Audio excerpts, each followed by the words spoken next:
Hi, I got a request to show how to retarget metahumans. So, in this video, I'm going to show you how to retarget a metahuman with another character or creature. In this example, we have Grux, a paragon creature. I will be retargeting this animation to this metahuman.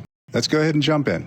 You want to have an Unreal Engine project with your created and assembled metahuman along with the animations and the character or creature that animation set belongs to. Go ahead and navigate to the animations you are wanting to use with your metahuman character. I'm going for this one right here. Right-click it, and in the menu, go to Retarget Animations. The Retarget Animation window will pop up with a preview of the character or creature you are retargeting animation from. This will also be the source underneath the Source tab. Now, underneath that is the Target tab. This is where you will need to add your metahuman skeletal mesh. When done successfully, you will see the metahuman body in the preview window alongside the character or creature you are getting the animation from. Now go down to the Name tab, or Name tab is for name of the animation. Search for the animations you would like to retarget, and you can retarget as many animations as you want. For this video, I'm just going to retarget this one animation. Once you find it, you can double-click on it to see a preview of what it looks like. Now, have a location in mind to save the animation in your project. Go down to the Export Animation button and click it.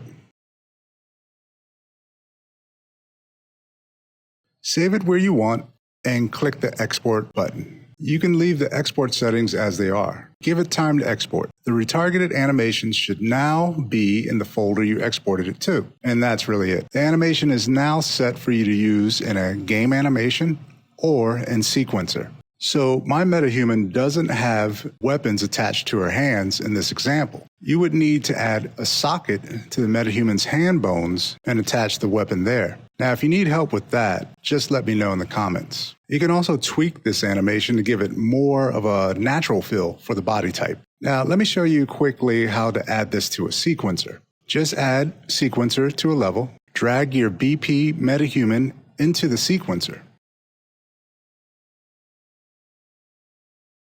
So you can also bake the animation onto the metahuman's controller, but just for speed, let's go ahead and get rid of the body controller entirely. Select the controller and delete it.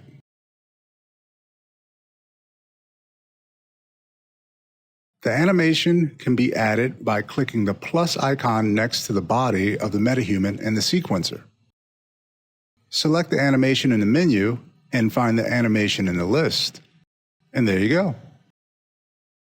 Now, metahuman hair and animation is another interesting topic to tackle, but usually the issue will stem from either the power of your computer, the LODs, or RBF interpolation, which is found in the groom asset itself. Once again, if you need help with this, just let me know in the comments. For me, the issue is there's a lower LOD conflict. The LODs, the low LODs, seem to be activating when I zoom out, but when I zoom in, the highest groom LOD is back on and the hair does what it does. So for this example, to handle that, simply deactivate the low LODs.